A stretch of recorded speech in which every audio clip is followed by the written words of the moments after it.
Hey you guys, it's Peter, and welcome to my channel, Peter Watches TV. And today I want to talk about Survivor and The Amazing Race, the seasons that are currently on right now.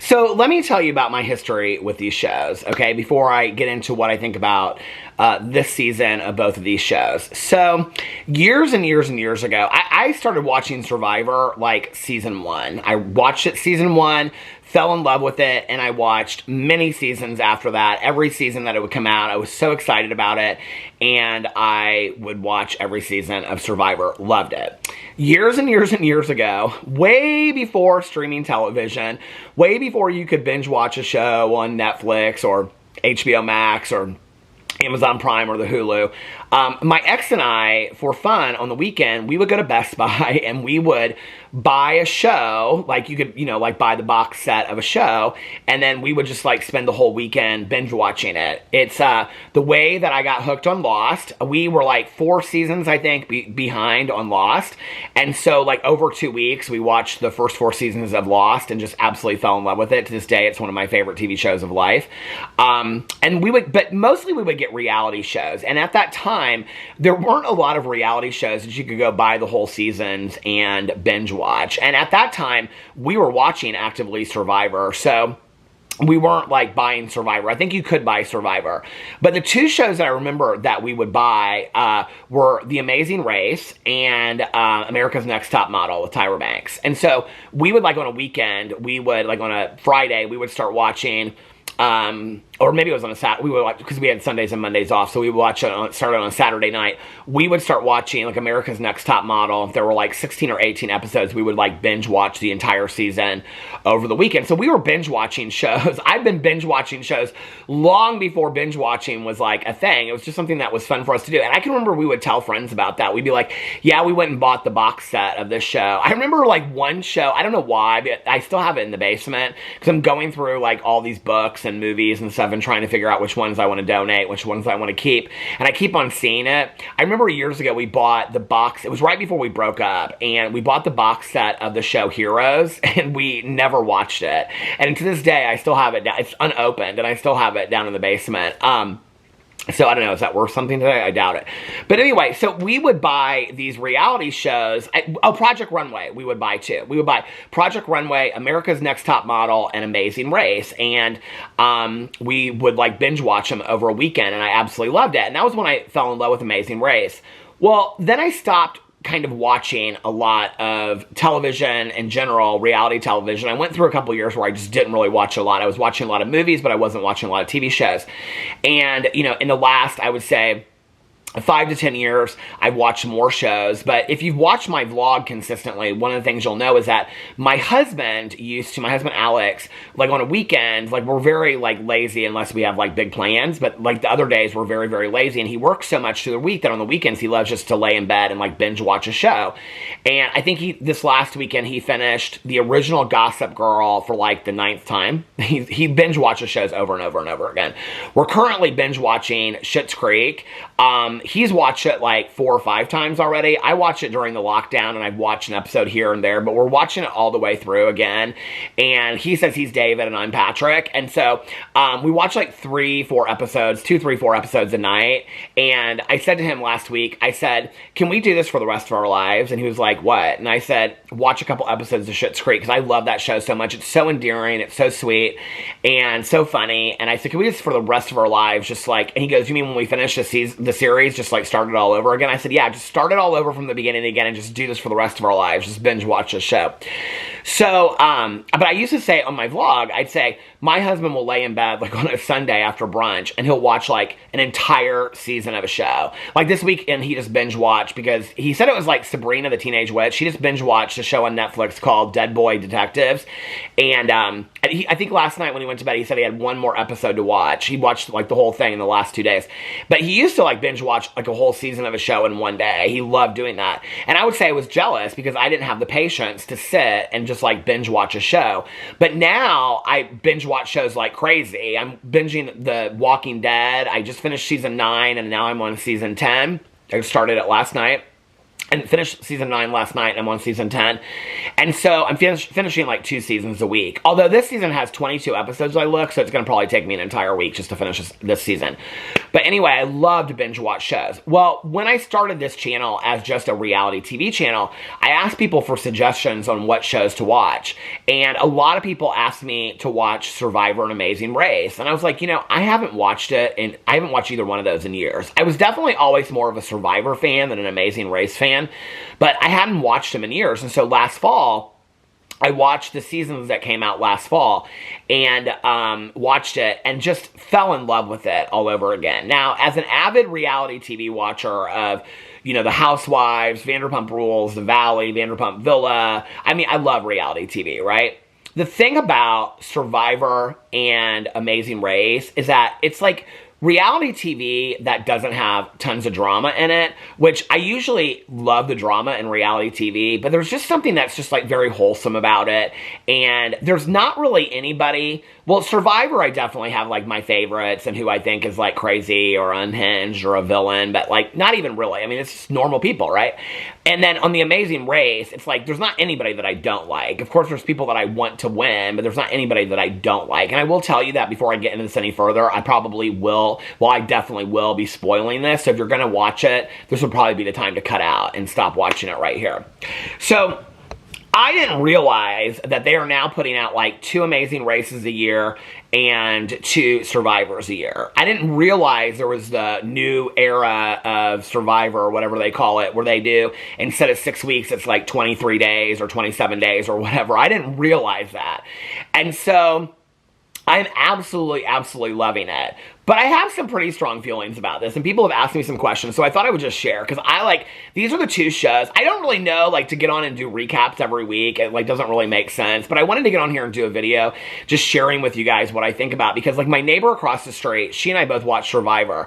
I wait until Thursdays to watch it because it's up on Paramount, and then I can watch it without ads, and then my neighbor next door, he watches Amazing Race. So on Fridays, after I finish my shows the Thursday night before, because I watch them real late at night, I go and I talk to both of them about the shows. And so here's my feelings about Survivor so far this season. So for my picks for the win, okay, I will tell you, I think Maria's going to win, although it looks like this week they're going to try to get her out. But I think, I just have this gut feeling that Maria wins the whole thing. I don't know why. I've had that gut feeling for a while.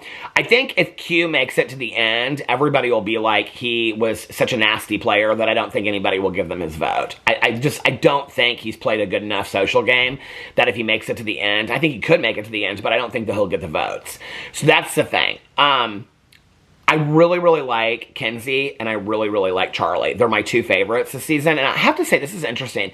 Like, Charlie's the guy that loves the Taylor Swift music, and he's very sweet, and plays kind of like this very humble game, but, like, he's won a lot of physical challenges, and I think that because he's so sweet and humble at camp, people don't really associate him with, like, this big game player.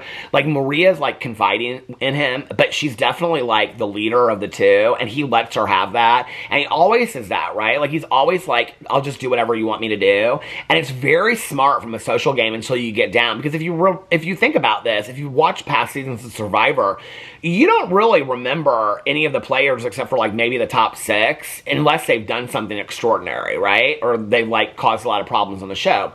So Charlie will wait till he gets to, like, the last 4 or 6, and then he'll take over, and I think he could possibly win this game. He's playing a very strong physical game. He's won a couple physical challenges, and people don't really think about him as a threat, like, at all. Like, his name hasn't been mentioned at all as to, like, get out at tribal council or anything like that, right? Here's my thing, okay? I loved Tevin. I loved Hunter. I wanted Hunter to win the entire show. I think they both could have won the whole show. I loved Soda, and I loved Tiffany. I loved all of them, right? But Tiffany and Hunter both went home with idols in their pocket. I believe, did Tevin go home with idols? No. Tiffany and Hunter both went home with idols in their pocket. They did not play their idols. Well, last season that happened too, okay? I am so frustrated with people that I think Tiffany was a fantastic player. I think she could have won the whole show. I think Hunter definitely could have won the whole show. I am so tired of these people that give their all in, I mean, because at this point now, in all honesty, Charlie's playing a great physical game, but other than that, there's a lot of floaters on the show. And so it's now down to like 6 floaters on the show, you know, that haven't really played much of a game. Q's played a very confusing game. So nobody really knows what he's doing. Has he played a hard game? He's played a hard game, but it's a confusing game. He constantly is flipping his vote and what he's going to do and all that kind of stuff, and caused a lot of problems at Tribal Council. Here's my thing, right? Okay, you have one job in the game of Survivor, and that is to make it to the next day. That is your entire job, is to make it to the next day. They say that on there, right? And then that day, your job is to make it to the next day. If you have an idol in your pocket and your name has at all come up as a possibility, the fact that you would not play that idol at Tribal Council is beyond me. And this is the thing. Both times that Hunter and Tiffany went home, they said it was like this huge blindside. But both of them knew that their names, it couldn't have been that huge of a blindside because both of their names had come up. In Tiffany's situation, Q had told her that he was going to vote for her. In Hunter's situation, several people, he knew that he said, and afterwards he said, I should have played my idol, I knew. Both of them should have played their idols. The fact that people go home with idols in their pockets is, oh, no. It was somebody before jury on this season that went home with an idol in their pocket. I can't remember who it was. See, you forget before they're, you know, a couple weeks later.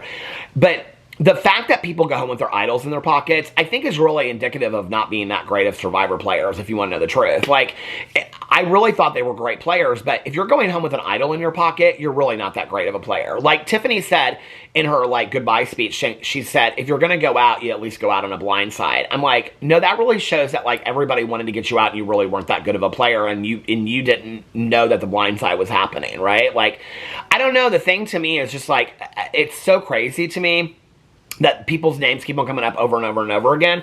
I think this week it'll be either Q or Maria that goes home. I think they'll keep Q around. I think if it were me and I was Charlie and I was smart, the thing I would do is I would get rid of everybody but Q, because up against Q in the final 2, you're going to win. I don't think they're going to vote for Q because Q has been so disastrous. There's not really anything he could say in his speech. He couldn't say, well, I did this and I picked this person, because they've already shown footage of how he changes his mind constantly and he caused a lot of trouble at Tribal Council. So if you go up against Q at the final 2, you're probably going to win.